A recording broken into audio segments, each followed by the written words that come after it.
You're listening to the Toolstation Western League podcast with Ian Knockholds and Tom Hiscott. Welcome, listeners, to episode 6 of the Toolstation Western League podcast.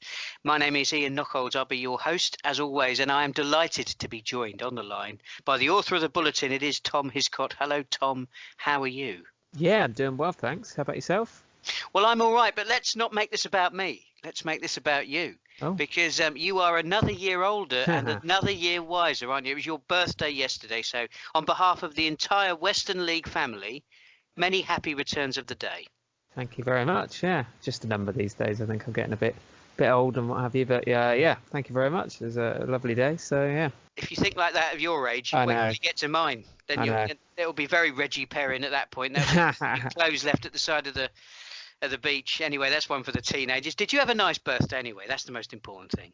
Yeah, it was lovely. Yeah, I had a nice meal and whatnot, and yeah, got out and saw some people. So yeah, it was all good. All good. Yeah. It was a good job you didn't go and watch Odd Down for your birthday, wasn't it? Anyway, we'll be coming to that later. Yes, anyway, there we go, giving a little bit away there. On this week's podcast, we will be speaking to Stuart Henderson. He's the manager of Tavistock. Of course, Tavistock are a new member side into the Toolstation Western League, so it'd be great to hear what Stuart has to say for himself. And we will be catching up with an old friend of the podcast. He is a well-travelled manager, a very well-respected manager. He is Andy Crabtree, the manager of Warminster Town. So we very much look forward to hearing from him as well, because there's a lot of FA Vase action to talk about here. But in fairness to the Toolstation Western Premier Division, that has quite a stake in this week's podcast as well. So a huge amount of football to talk about. We're going to take you back to Tuesday, the 10th of September, where we had a mammoth FA Cup tie, particularly because it was between two member sides. Shepton Mallet had gone to Tavistock, a difficult place to go. They got the draw. They had home advantage in the replay. A huge crowd of 247 saw this replay, Tom. But did the home fans go home happy? Not on this occasion, no. It was Tavistock who prevailed. So they're the final Western League side who are still in FA Cup action. They prevailed 2-1 last Tuesday, and it was very much their cup hero at the moment. Jack Crago scored both of their goals, opening his account after just 12 minutes, and then doubling his tally 10 minutes into the second half. Shepton did pull a goal back through Asa White, who scored for the third consecutive FA Cup game. But the Devon side managed to hold out and will take on Highworth Town on Saturday, actually, who knocked out Exmouth in the last round. So, Tavistock, they moved on to the next round of the FA Cup, the second qualifying round, which is on Saturday afternoon. We also had some other Premier Division action, didn't we, on Tuesday the 10th? And there was another very big gate, three-figure gate at Keynsham Town. Yeah, quite a game down there as well. Clevedon coming from 3-1 down, scoring 3 times in the final 20 minutes to claim a 4-3 victory away at Keynsham. 20 minutes left. Elliot Nicholson pulling a goal back to make it 3-2. Lucas Vowles, who'd done well the previous weekend, managed to grab an equaliser 5 minutes later. And then the same man, Vowles, so very much starring for Clevedon at the moment, he struck 5 minutes in stoppage time, so a late heartbreak for Keynsham. But yeah, fantastic comeback from Clevedon, who took a 4-3 win. Well, we're going to move on to Saturday the 14th of September now, and of course the second qualifying round of this season's FA Vase competition. Plenty of Western League sides still involved in the early stages of this competition, and we'll kick off with Westbury United, who travelled to the heart of Hampshire. They went to Alton, and did our side emerge victorious, Tom? They did on this occasion. They did it the hard way, though. They did go ahead through Dan Kovacs after just 19 minutes. But then, Kovacs was given his marching orders pretty soon after a poorly timed challenge. He was sent off, making Westbury a man down. And Alton capitalised, equalising 20 minutes from time. And it's probably the home side pushing for victory. But it was Westbury who managed to come out and grab a really late winner. It was Joe Kirkpatrick firing home from the edge of the area to give Westbury the 2-1 win. So they progress and move on to the next round. Well, the next feature match in the FA Vase is an all-Western League tie between Cadbury Heath and Exmouth Town, and it would be fair to say that Exmouth's excellent season continues. Yeah, brilliant start for them. Doing well in September. And a 5-1 win away at Cadbury Heath. So, not to be sniffed at. Heath, pretty good cup team. But it was Exmouth on the back of braces from both Carl Rickard and Ace High, one of our favourite names, favourite new names to come across this season. He scored twice and, booked the spot in the next round for Exmouth, a 5-1 win away at Cadbury Heath. Now, two sides that were playing Step 6 football last season, two sides that, certainly one of them that's playing Step 5, and arguably the other one should be as well. Cheddar took on Tavistock. This game was played at the Theatre of Cheese, and I did think that gave the home side a really good chance of causing an upset, only in terms of the fact that they were taking on a side from the Premier Division. First Division Cheddar then at home to Tavistock, but this was a one-sided affair, Tom. Yeah, it was, unfortunately. I think one of us, I can't remember who picked this game out last week as one that we'd keep our eye on. Unfortunately Cheddar falling a little short. And it was, Tavistock running out 5-0 victors, so obviously doing fantastically in the cup competitions this year. Jack Crago, who we mentioned earlier, he scored 4 times for Tavistock on Saturday afternoon. And Warren Dorr also getting on the score sheet. But that's I think that made it Crago 8 goals in the space of a week. So, fantastic period for him. And he's, very much firing Tavistock to a lot of wins at the moment.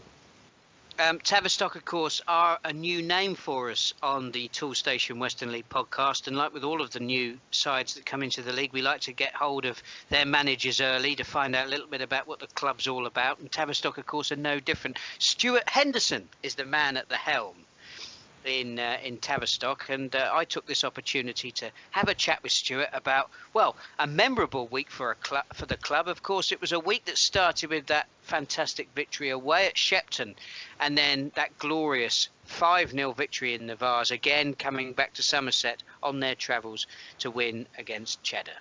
It's great for the club. 2 good wins, and delighted with the start we've had to the season. So going back to your game against your home game against Shepton, that went to a replay, and that gave you the prospect of a midweek trip to Somerset. At that time, did you think your chance to progress in the FA Cup had gone? No, not really. We were very annoyed with ourselves. The goals we conceded were goals that could have been avoided, and on another day we could have scored a hatful. So, for the game to end up 3 each, we were disappointed, and I think probably their lads maybe thought that, they got out of jail, and maybe, they probably fancied themselves on the home pitch, and, when we travelled to Shepton Mallet and arrived at the ground, they narrowed the pitch quite significantly, which I had a bit of a laugh and a joke about with their manager afterwards, and they're obviously trying to gain every advantage they can. We do like to move the ball around, and they felt that by making the pitch smaller, their kind of more physical approach, more direct approach would work to their advantage. But on the night, it didn't. And we were confident. Don't get me wrong; it was a difficult game up there. But I felt, we were good value for the win. So you've got Shepton again at home in the next round of the Vase. Is it about time you played somebody else in the cup competitions, or do you think that it's quite helpful playing a side that you've become to know so well?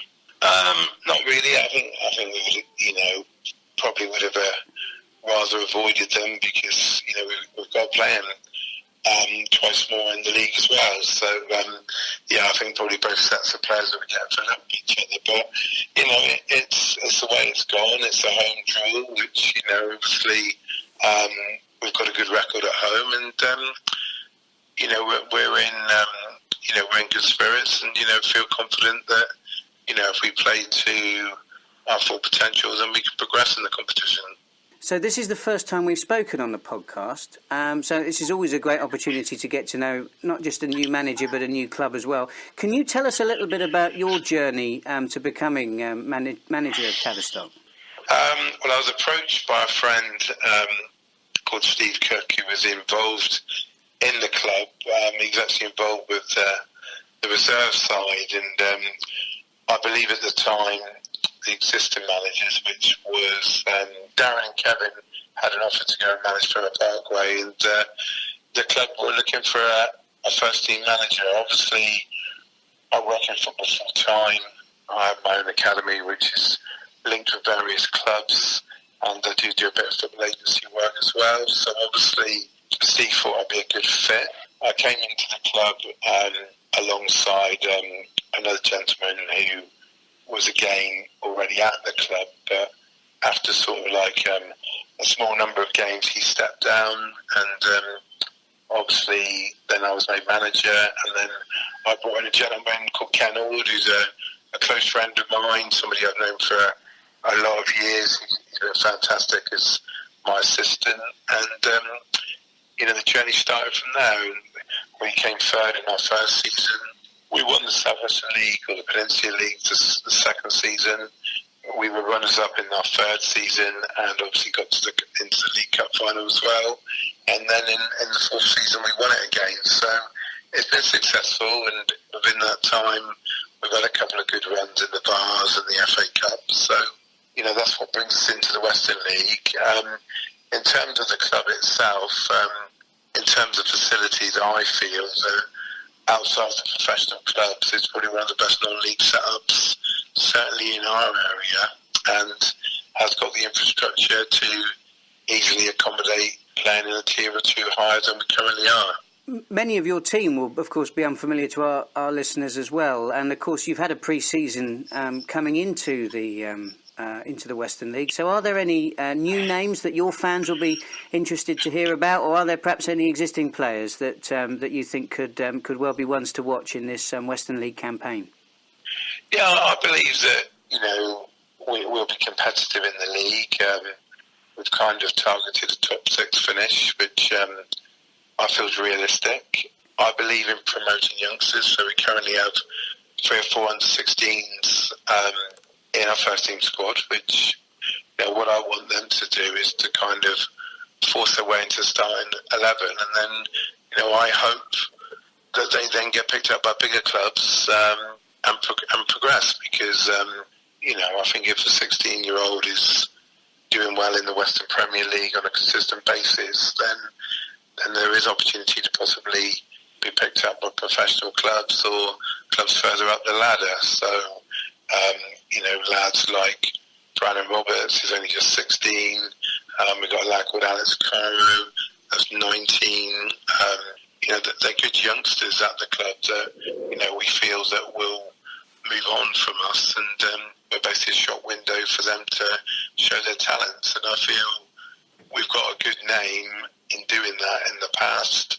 And young players that have been released from the professional clubs know that if they come into us, if they've got the right attitude and willing to work hard and listen, there is an opportunity for them to play a good standard of football, and we'll encourage them to go on from us if an opportunity comes about.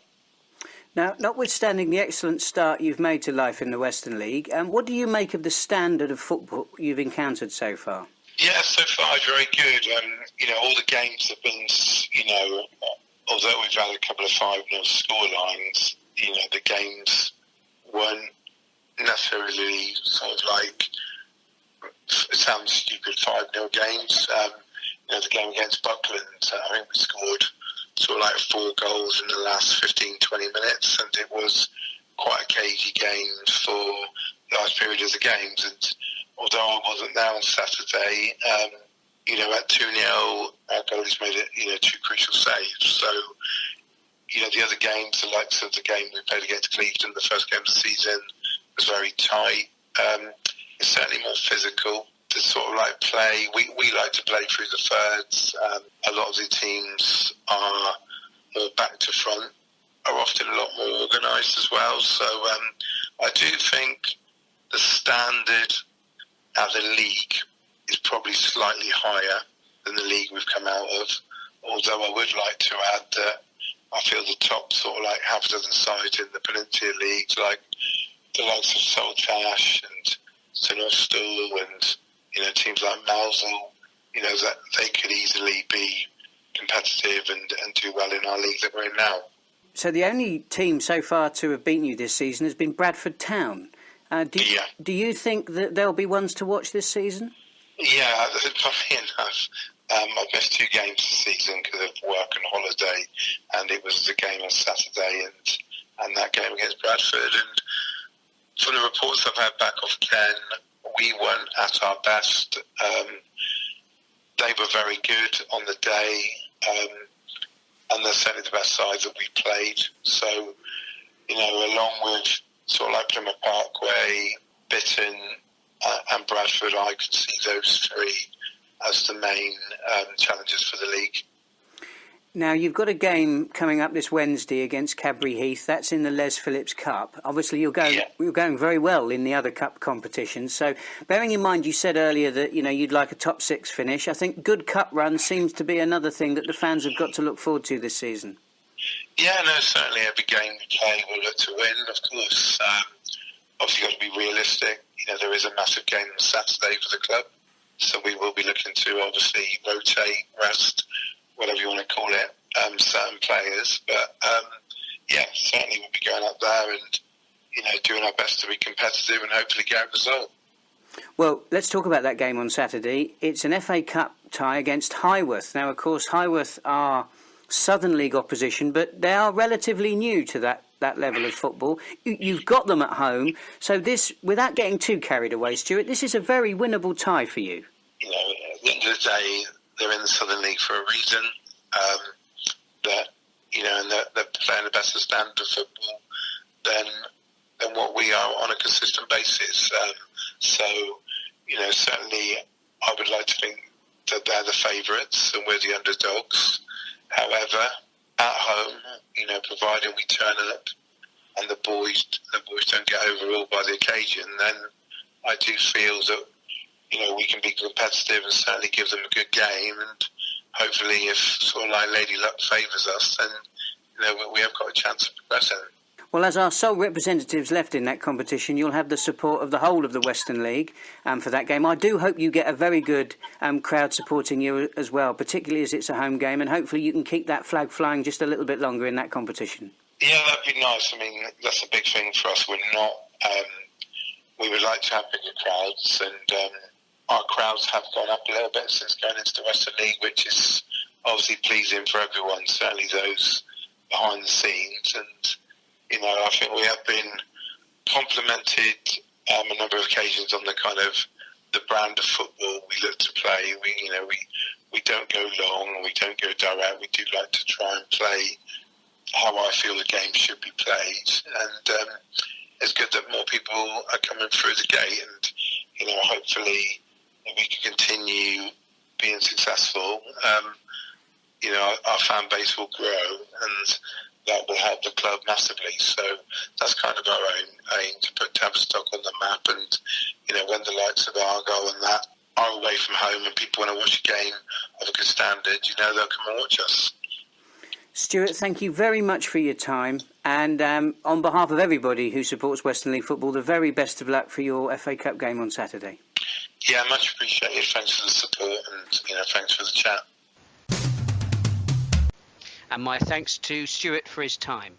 Now, moving on to Ivy Bridge. They took on Roman Glass St George, and there were plenty of goals in this one, Tom. There were, and fortunately, out of the 5 goals, Roman Glass scored 3 of them. So, they've booked their spot in the next round as well. Goals from Kai Simpson, Kane Gazzard. Twice had given Roman Glass the lead, but Ivy Bridge, to their credit, managed to fight back and grab a couple of equalisers to set up a pretty nervy ending, and it looked like extra time was on the cards, but Roman Glass managed to nick a late winner, and it was Ryan Bradford. He's very much probably their main man in front of goal, and he struck in stoppage time to give his side a memorable cup victory. And one final game we're going to look at in this week's Vase action. It's Warminster Town. They were at home to Alresford Town. It was the biggest gate of the day, as we understand it, 110 at this match. Great attendance, another good attendance from Warminster Town, and on this occasion, Tom, the home fans would have gone home happy. It would have. A 2-1 win for Warminster. Fantastic result for them. And it was the skipper who, played a star role on this one. Charlie Walton scoring either side of the break to give them a 2-1 win over Alresford Town. Do you think he's known as Charlie John Boy Walton in the dressing room? I hope so. I really hope so. Yeah, so do I. And I'm really pleased that even at your tender years, you got that joke. Because I thought I really was playing to the gallery on that one. But excellent. As long as you're referring to the darts, I'm fully aware what you're on. No, I was actually referring to the Waltons, which was the television series where the darts player probably got his nickname. I would imagine he probably stole it from that. So I've got there, but tenuously, yeah. Very much so. Anyway, if they do say, of course, if you have to explain a joke, it's not funny. So we've butchered that one, Tom. We have. When we go on the stage, mate, we won't be opening with that one. But anyway, never mind. I've learned my lesson. Edit that one out. I think we're going to keep it in. Anyway, right, moving on. Warminster Town's always a great club. We love to talk about them on the podcast because they do loads of wonderful things on and off the pitch. We had them tipped early season promotion contenders. Their form has been a little bit in and out, but this was certainly a great victory and an opportunity for me to get back in touch with an old friend of the podcast, Andy Crabtree. So I started off by having a chat with Andy about what he knew about Alresford Town before that match. I had spoken to a few people about them. I knew they had a useful side. They won 5 out of 5 in the league, so it was going to be a daunting challenge. They were in the higher league, equivalent to our Premier League. So I knew it was going to be a daunting task. But we set up, so to speak, to try and be effective. It was effective, to be honest. Well, you certainly got the result, which is the important thing, and it was another good crowd, wasn't it, that to cheer you on for this game? Yeah, it was over 100. It's a shame, really, because there's a lot of football on around the area and also the Froome 2 show, so I think it affected us a little bit. There was also the Langford Beer Festival on, which I know a few of our supporters went to. But, we regularly getting over 100, and I think most teams in our league and Premier League would be quite happy with the attendances we get, so you'll never find a complaint from me on that.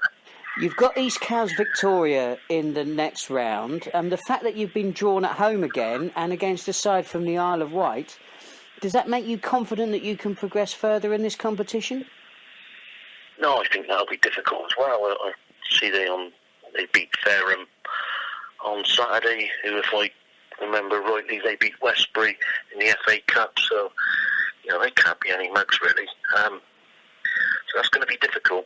I know Warminster, I wasn't here then, but they used to go over to the island regularly and play East Cowes because they were in the Wessex League for a spell. So they'd have been familiar. I think a lot of the supporters would have liked the trip over there, to be honest. I'm quite happy with a home draw, though. Well, it certainly would have been a nice away day, but I mean, in a way, as much as these great cup ties are sort of entertaining for the fans, I suppose actually the prospect of continuing your good progress in that competition is more appealing, isn't it? Of course, yeah. I mean, I was lucky enough to be involved with Froome, and we got through to the last 8 1 year, and I think 2 years we got through to the last 8. So, I know what it means to the club, and I know the excitement it builds, within the club with the supporters. So certainly it'll be great for the players, If we could get through to the next round, who knows? You never know. We could get another home draw. It's been a bit of a mixed bag for you in the league so far this season. How happy are you with the start that your side has made? I'm so happy. I like to win every game. And to be fair, with the exception of probably the Wales game, where I thought we didn't perform for 45 minutes, all the other games we've been, in touch. Our own inability has cost us, in all the games, to be fair. So, it's something we look to address. And, if you're conceding 2 goals a game, you've got to score 3, and it does make it difficult. And it's something we have tried to address, and we will be. Because you had a very good finish to last season, didn't you? And I must confess, not least when I saw that run of form, and also the business that you'd done in the pre-season as well, the players that you'd brought in. I felt that you were gonna make a strong showing this season. I mean, is that what your expectation was? Did you think you'd be sort of challenging at the top of the table? I think every manager would hope for that. I certainly would. But, no two seasons are the same. We did strengthen to a degree, but it takes time for players to bed in. And, sometimes you have injuries, suspensions, and silly little things don't go right pre-season, and it upsets the apple cart a little bit. I think we've settled down a little bit now. I think, we just need to get back to what we were doing last year, and it was basic. It was basics. Yeah, that's what we need to be doing. Now, you came up against a very good Wells side in your last league game. Do you think that they're going to be there or thereabouts come the end of the season? Oh, definitely, yeah. I tipped them before the season, to be fair. I know they signed some very good players, and they're going to score goals, and if you're going to score goals, you're going to cause teams problems. They're going to be up there. You can say that. Definitely, they'll be in the top four. I mean, that's one of the funny things, of course, we talk about, and I know I've talked about it with you the last couple of seasons, that the first division is a funny old division. It's a division where any side can beat any other on their day, and consistency is the key. So, which teams do you think have the right recipe, have the right blend to be putting themselves in the mix this season? I think the first division has strengthened, if anything, this year. I think there's about a dozen teams in there that are they're all useful outfits. You've got Bradstock, you've got Ashton and Backwell, Wells, Cheddar, Corsham. I know they haven't been having good results. And, there's some useful teams there. Oldland Abertonians have surprised a few this year. So, like you say, anybody can beat anybody, and there will be a few upsets along the way, without a doubt.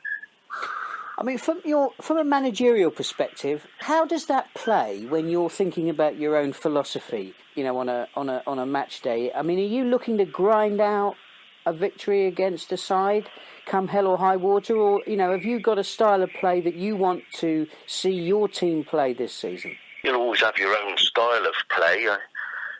Sometimes it's a blend. Things don't always go the way you expect them to go. And sometimes you do have to grind out results. Especially when on a muddy, wet January Saturday afternoon at Warminster. Sometimes that's all you can do. Hopefully our pitches, our groundsman's done wonders with our pitch this year, so hopefully, it's improved for the better. I thought Hengrove would be one of the sides to watch this season. So far, that hasn't proved to be the case.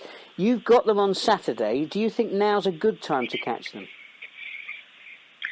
I think if you look at their results, they've improved a lot. I think the problem is with a side coming down like that, inevitable that you'll lose players because players still want to play in the Premier Division, so they're going to lose a few, and it takes a long time for players to bed in. They probably got 8, 9, 10, 11 new players. It's going to take time for them to bed in, and I think they had a good result last week at Oldland, so you can't underestimate teams at your peril in this league, because anybody, like you said, anybody can beat anybody, so you'd be a fool to think, that's going to be an easy game, because it won't be. You just know that. I've been in it long enough to realise that. Now, we'll have a final word about your incredible fans. We always do talk about, particularly Roland Millwood, who, of course, does a podcast for you, but it's fascinating as this very podcast has grown, the Tool Station Western League podcast. We've seen social media enter an era that perhaps you would never have considered. That Western League football, steps 5 and 6 football, would ever sort of be covered in the way that it is on social media, on Facebook, YouTube, Twitter.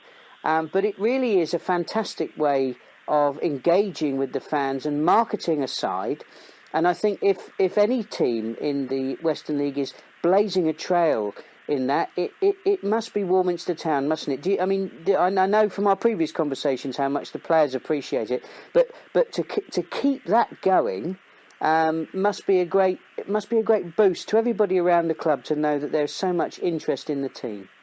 Yeah, Roland does a brilliant job. I speak to him every Saturday, and I often speak to him in the week as well. And all he's done is good for it's absolutely amazing the job he's done for the club. He's brought them into the spotlight. It's relentless and it's good. And I notice a lot of other clubs are doing it now, and it is the way forward. Whether you like it or not. I know our chairman's not a great admirer of social media, but to be honest, it's the way forward, unfortunately, for him. And he'll slowly come round. I know he will. Well, the funny thing is that I suppose it's like many things, isn't it? That we see so much negativity, and there's very, very rarely is it out the press that we see negativity around social media. In particular, with where football is concerned, that it's an opportunity for people who've got incredibly negative things to say to really, cause a great deal of harm and offence. And of course, at the grassroots level, where a lot of people like yourself and your players are giving up their time for very little recompense, if any, it's even more galling. But when you actually see it used as a force for good with your games and the highlights of your matches and your matches previewed, so that, it's actually an opportunity to boost crowds. When we look at the crowds at Weymouth Street and how they've gone up over recent seasons, it's a real case study, isn't it? It's a real blueprint for other sides. And you've been involved in sides higher up the league pyramid than the Toolstation First Division. It's a real blueprint for how other teams can really capture the imagination of their local community and re-engage with those people and get them to come along on a Saturday afternoon. If we get anything over 120 people there on a Saturday, that's a great, it's a great crowd in that league. Believe you me, if we do well, if we start doing well week in and week out, we'll have 150 there, we'll have 175 there, and for, local derbies, it'll be pushing for 200. And Roland's instrumental in that, because he's done a hell of a lot of work off the field, and there's other people involved with Twitter and Facebook who help as well. One of them's a player, so it does pay dividends, and it doesn't cost you anything. It's free press.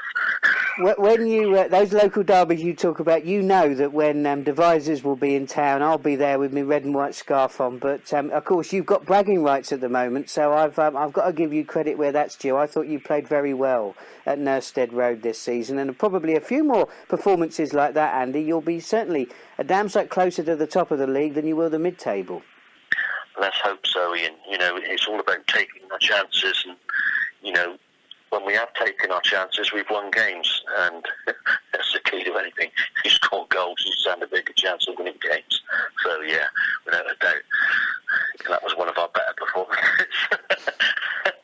And what a time to get it, of course. Andy, thank you very much for speaking to the podcast, as always. I look forward to catching up with you later in the season, but certainly for the up-and-coming fixtures, good luck. Thank you very much, Ian. It's been a pleasure. Thank you very much. If you're thinking, Toolstation, I know they'll save me money, but do they have all the top brands? DeWalt, Makita, Einhell, Stanley, Myra, Kudox, Nest and Santex. Yeah, they do. Over 15,000 trade-quality products in the range, from the leading brands, with prices that are hard to beat. If you want a helping hand to save on your next job, try Toolstation. With over 300 branches, there's always a Toolstation near you. We only had 5 Premier Division ties on Saturday, but still plenty of football to talk about, Tom. And Wellington recording a very good away day victory at Brislington. Yeah, and all the more impressive, this was their first points of the season, Wellington. So, probably, a good afternoon for the Seasiders. Going ahead in the 11th minute, Jack Bryant teeing up his brother, Connor, to slot the ball home. Joe Chamberlain then doubling the lead on the half hour before he scored again in the early stages of the second half. And, Wellington held out for a 3-0 win. Chipping Sudbury, they had an interesting tie against Cribbs. Yeah, indeed. Cribbs, another side to get their first league win this year. And it was, a former Chipping Sodbury star, Joe White. He scored twice early in this one. I think both goals in the first quarter hour to put Cribbs 2-0 up. And, that was how it stayed for the remainder of the match. And it was Cribbs who ran out 2-0 winners. Now, there were plenty of goals at Hallen at the weekend, and not necessarily all of them for the home side. Hallen scored 4, and of course on any other day they'd expect to take 3 points on that sort of performance, but not when the opposition is Bridgewater Town. No, quite a remarkable game on Saturday afternoon at Morehouse Lane. Hallen scoring 4, but Bridgewater scoring 6. Hallen did go ahead. Rob Latham in the 19th minute with a bicycle kick, and pretty good start for them. But then Bridgewater managed to hit back. Jack Taylor, Jake Horsey, and Sam Towler scoring in the space of 6 minutes to very much turn the game on its head. A 3-1 lead for Bridgewater just before half time. Kyle Thomas then very much played a starring role for Hallen. He scored either side of the break to level things up. But Bridgewater pushed on in the second half. Already registered 7-0 and 8-1 victories away from home this year, so they're very much enjoying their time in front of goal. And it was Steve Murray, Jake Llewellyn, and David O'Hare all scoring after the break, and it was 6 different goal scorers. That means for Bridgewater, so quite an afternoon for them. And ran out eventually 6-4 winners over Hallen, for who Kyle Thomas did complete a hat-trick, so it was a good afternoon for him. But not the defence, unfortunately, but an entertaining game. There were 10 goals in our next fixture as well, but they weren't quite so evenly spread between Plymouth Parkway and Odd Down. No, not much even spreading going on at all. All 10 for the home side in this one. Plymouth Parkway, routing Odd Down, unfortunately. Just 2 goals to the good at half-time, so very much pulling away of it after the break. And it was Adam Carter. He was the man to profit most. He got a hat-trick. There was also a couple of goals from Mike Williams and Fletcher Williams as well. So, a really good afternoon for Parkway, and not so for Odd Down. Well, plenty of goals on offer then, certainly in the Premier Division. And the goal scorers must have been filling their boots. So Adam Carter, who we just mentioned there, from Plymouth Parkway. In terms of leading goal scorers for the league, so league games only, he's the first man to double figures this year. He's got 11 league goals. We've then got Josh Egan of Bitton. This is in the Premier Division. He has 8.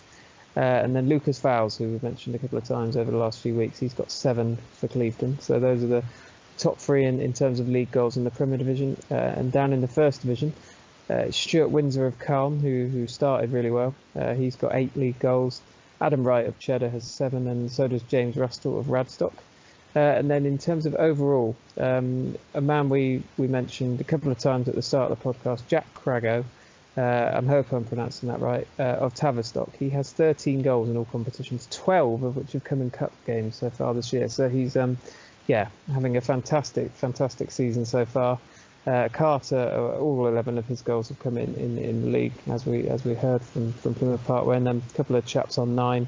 We've got Gary Higdon of Bradford, Stuart Windsor of Calne, who's obviously doing well in terms of his league goals, as we just mentioned, and then Harry Foster as well of Wells, who's got quite a few in both competitions, so he's also got 9. So plenty of goals flying in early season. Excellent stuff. Now we'll take a look at the fixtures coming up. The first set start on Tuesday the 17th of September, when of course the chances are you won't be listening to this podcast, but we do have quite a few preliminary round fixtures both on the Tuesday and the Wednesday in the Les Phillips Cup, and of course as that season progresses that'll be one competition that we do talk about more and more on the podcast. But we've got a little bit of Friday night football, haven't we, Tom? Radstock make the trip to Bishop Sutton, so that'll be a very interesting one to see whether or not that match on Friday the 20th of September, kick-off at 7:30, does actually generate a bigger crowd, which of course is something that we've been looking at over the seasons on the Western League podcast. Saturday the 21st of September is really what it's all about, and there is only one show in town, and that is Tavistock at home to Highworth Town. And of course I know I speak on behalf of the whole of the Western League family when I wish Tavistock well in that second qualifying round fixture. It'd be wonderful to see then progress to the next round of that competition. But we do have a very full round of fixtures in both the Premier Division and the First Division. And what game has caught your eye, Tom? Yeah, I've gone for Westbury versus Shepton Mallet. Both had good wins in the Vase. And it's 8th v 9th. I know it's early season, so league tables obviously don't mean too much, but they've got sort of similar records. And two teams. Mallet will, if they get an away win at Westbury, that's a pretty good marker to lay down early season. So be interesting to see how that one goes, I think, on Saturday. And I'm going to go for Wellington against Bridgewater Town. Now, before the week that's just gone, this one surely would have been a formality because, of course, Wellington hadn't picked up, I don't think, any points, had they, Tom? No. Before their win at the weekend. And Bridgewater, we know they've been going great guns. A slightly sluggish start, but they've been going really well. But I do remember an interview I did with Carl Baggerley, the Bridgewater Town assistant joint manager, last season, where he told me that Wellington are one of those sides that have got a bit of... there's something about them that they always seem to bring to that game against Bridgewater.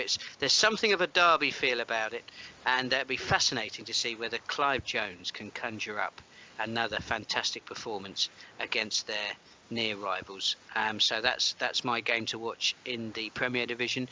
And what about the fixtures in the First Division, Tom? What's caught your eye? I've gone for similar to the Premier Division in terms of league positions. I've gone for Sherborne versus Portishead. Identical records early season. I think they both played 5, 1, 3. I think something along those lines, and it's 10th versus 8th. But Sherborne have taken my fancy a little bit this season.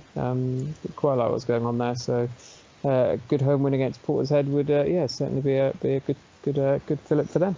Well, the game I'm going for, it's all the W's. Wincanton against Wells City. It'll be fascinating to see which of these two sides are at the races. 4th takes on 5th. It's a real early doors, top of the table clash, and I think that will be a highly competitive encounter. It'd be very good to see whether Wells can continue to deliver on what's been an excellent early form, and I know that Wincanton have made a very strong start as well, so that'll be the game that I'll be keeping an eye out for. Tom, as always, we've been going through your excellent bulletin. Where can the listeners find that? So that's in a couple of places on the website. There's a tab along the top which takes you to the most recent one. And then it's about halfway down as well, where you can download it as a PDF and a Word document as well. So that's available usually every Sunday lunchtime or so after the games on Saturday. So that's on the website as always. Well, thank you very much for your time, and Pleasure. I look forward to catching up with you next week on the Tool Station Western League podcast.